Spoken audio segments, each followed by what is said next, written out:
I honestly don't get why teams help the opposition. I really don't, and why teams that have mostly everything right now just get more luxury. And that's where I think the Eagles really have to go um, into this trade deadline. A lot of news on the trade deadline. The Eagles are finally in the pass rush market. And what could be available? Some players have been linked to being on the trade block. And would this make sense for the Eagles? Is Howie Roseman going to make the call? Let's go find out. A killer buried, but not dead. Darren, we better turn around. Because I've seen enough horror movies to know any weirdo wearing a mask is never friendly. Yo, what is going on, guys? I hope everyone's having a fantastic day today. So we have a lot to discuss regarding the trade deadline. The thing is just going to heat up day by day. More rumors are going to come out. We're going to be talking about everything rumors connected to the Philadelphia Eagles, or some of the things that aren't connected to the Eagles, but possibly, phone calls could be made where the Eagles might be under the radar, serious contenders for a specific player that is out there. Now, the first thing I want to talk about is probably not for long, because I want to make this quick, is that DeAndre Hopkins goes to KC. The Titans trade DeAndre Hopkins there. I think KC gave up a 4th-round conditional that could turn to a 3rd. Hopkins still has a lot of talent, and with a better supporting cast, a better quarterback, a better everything around him, this is a good weapon for them to have. And thank you, Titans, so much for that. That makes so much sense. Let's go on to other things. Devin White signs with the Houston Texans. Oh, boy. This is going to be really interesting for me because, we all know the story about Devin White signing that 1-year, $4 million deal. Fangio says that, Nakobe Dean beat out Devin White the entire training camp program, and we can't believe. And Devin White was a healthy scratch every week. And then the behavior of Devin White when we faced his original team in the Tampa Bay Bucks, and he put out a video on Twitter, on social media, of Levante David strip sacking Jalen Hurts, and then he deleted it. Like, there was some weird stuff going on with this. I'm hoping this wasn't a mistake, because I said Nakobe Dean is playing better right now. Zach Bond is our best linebacker. Obviously, Ben Van Simmeren is getting more of a chance at fullback right now, and Jeremiah Trotter Jr. is just waiting in the wings. Seems like the Eagles just they're just very comfortable. To have a vet like this at linebacker, I thought was a huge loss. Really was a huge loss. Zach Bond's been around. He's been around for a few years, so I get it. But there's always going to be that what if. I mean, this is pretty much like a Frank Gore. This was pretty much Frank Gore never coming to the Eagles, really. It's like Devin White pretty much signed a contract and never played a game and was a healthy scratch every week and was wondering why. I think he was surprised when he wasn't called the starter by the first game of the season. So something happened there, and they didn't even trade him. They just flat out released him, so they couldn't really get any value, or the teams were just, I think teams were just very cautious of it. I don't know what's going on, but I'm gonna keep close on this. Devin White, I think, is gonna have a good year somewhere. I don't see why he wouldn't. Plus, he hasn't played in a bit either, so he's fresh and ready to go. Hasn't played a snap this season, so he could last a lot more games for a team under his health and where he's at. Now, Albert Breer has discussed for the Philadelphia Eagles that they are in on the pass rush market. Okay, so he said the Eagles are a team likely to check in on the pass rush market prior to the NFL trade deadline, says Albert Breer. Okay, the phone calls are going to get made, guys. Okay, just because phone calls are made doesn't mean that deals are going to get done. Okay, because trade deadline is really fleece season, where you're trying to give up as much as you possibly can for another team. To kind of fleece a team and get, give up guys for first, second round picks. And Howie should not be stupid. I don't think he is stupid when it comes to that. As long as Howie Roseman makes the calls, it is what it is. If they don't get an edge rusher that they want, but I still don't want a Von Miller type guy. I just don't want an older guy in here that's not going to do anything. He's going to be a waste. He's taking snaps away from. I'd rather them put Jalix Hunt into the rotation and keep doing what they're doing than grabbing another guy, an older guy that's cheap, that comes in here, taking away snaps from Nolan Smith, taking away snaps from Jalix Hunt, taking away snaps from all these other edge rushers, okay, and sharing that, okay. if, there's a lot of names out there. Obviously, Max Crosby, I think, is off the list. I haven't heard much of anything. I don't think the Raiders are really budging for him to get traded right now. Myles Garrett, there has been calls going around, but we'll see what it looks like. Just because a team says they want this pick and that pick and this pick, it doesn't mean that, they're not going to make the trade for any less. That's, of course, when you negotiate, you always want to go high first and then start to go low after that. You always want to go high before anything. So Myles Garrett would be fantastic. Chase Young has been another name that's been floating around, but I don't think he's been the same player. If you're thinking of Chase Young coming to the Eagles, and he's not that first round talent, he doesn't play like that first round talent ever since he left Washington. Even when he went to the 49ers, he was in a rotation and he made some plays here and there, but he wasn't amazing. Even with the Saints, like the Eagles just faced the Saints this year. Chase Young played 100% of the snaps, and he didn't do much of anything. So I think that would be a waste. Darius Smith would be another guy that's an older guy, been around and could still pass rush, that could still do things, is a rental for a couple years, nothing crazy, or for the year to really help you on that edge a little bit. But honestly, guys, like, I am all in on Myles Garrett. Not kidding, man. At 28 years old, to get something done, the Eagles and Browns have a good relationship. Andrew Berry, the GM with the Browns, used to be Howie Roseman's right-hand man till he got a job with the Browns as the new GM.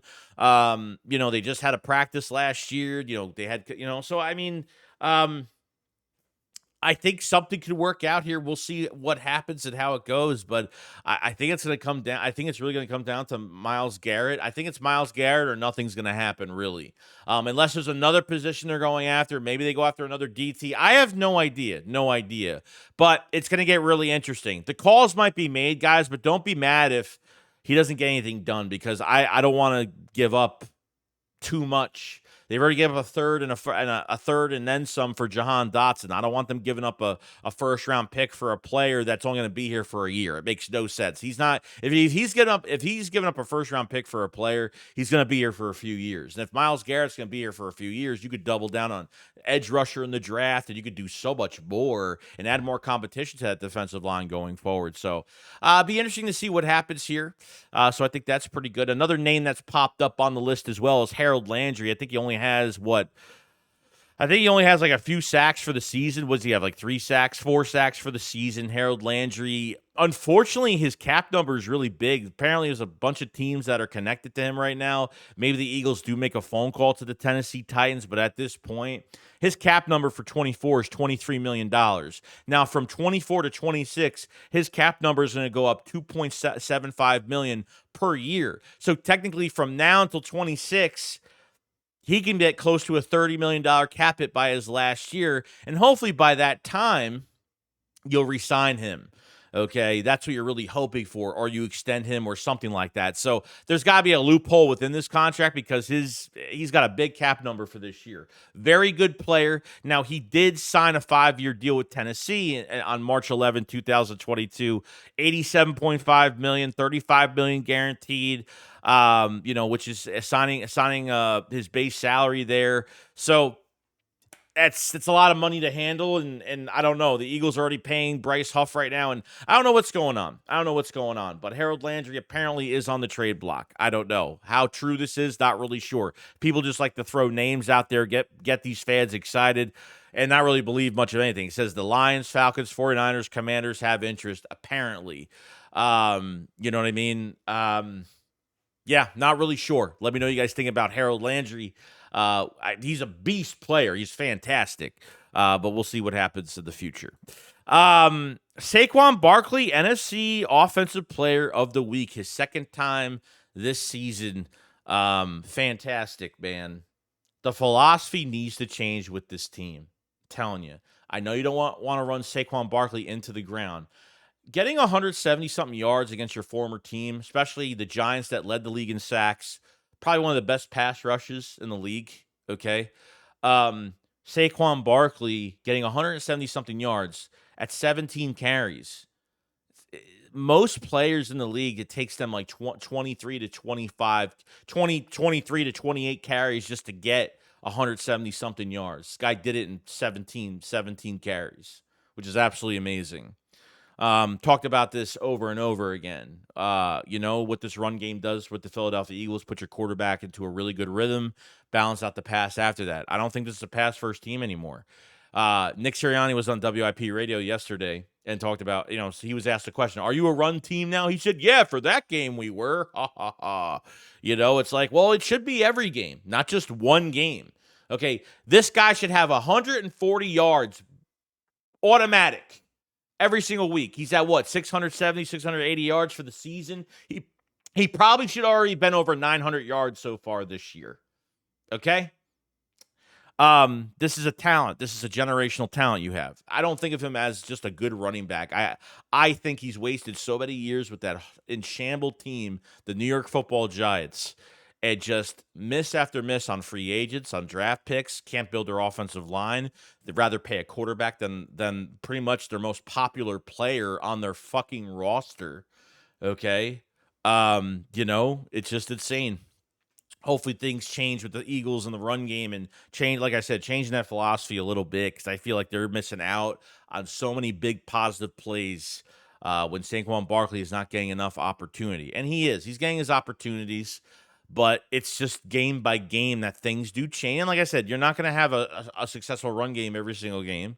I thought last week, before the Giants game, I thought against Cleveland, they were kind of honing in on Saquon a little bit and get that pass separated. You're not going to always pass only 14 times in a game. It's not going to happen. You have an offensive line that could be bullies.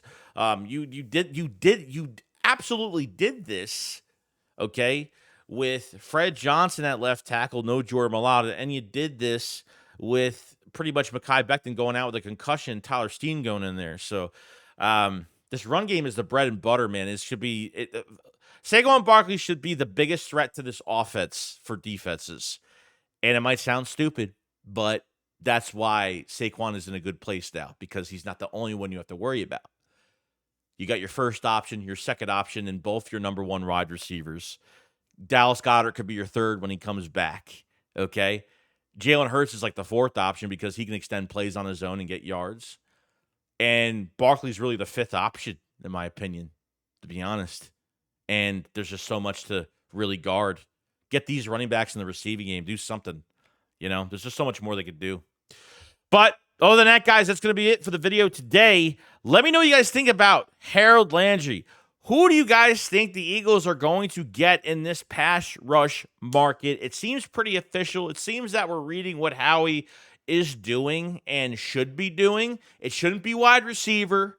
It should be edge rusher. 100%. Because I think with the linebackers especially, we can't always put Zach Bond in five-man fronts because we really need him in coverage. He's our best linebacker out there. I know they've been using Nakobe Dean. I know Nakobe Dean obviously has a downhill. Every time they blitz with Nakobe Dean, it just seems to be working almost every time. I think Vic is starting to get a grasp on what his players can do on the defense really well, and that's a great thing. So let me know in the comment section below what you guys think about the situation. Pass rush market, Hopkins going to Casey. Give me all of your rant to me, do whatever you want. Write a paragraph in the comment section. I want to read it and see what you guys are thinking right now in this trade deadline. You guys have a fantastic day, and I'll see you guys on the next one. Shake Squad up, follow slide. Peace out, guys. Peace.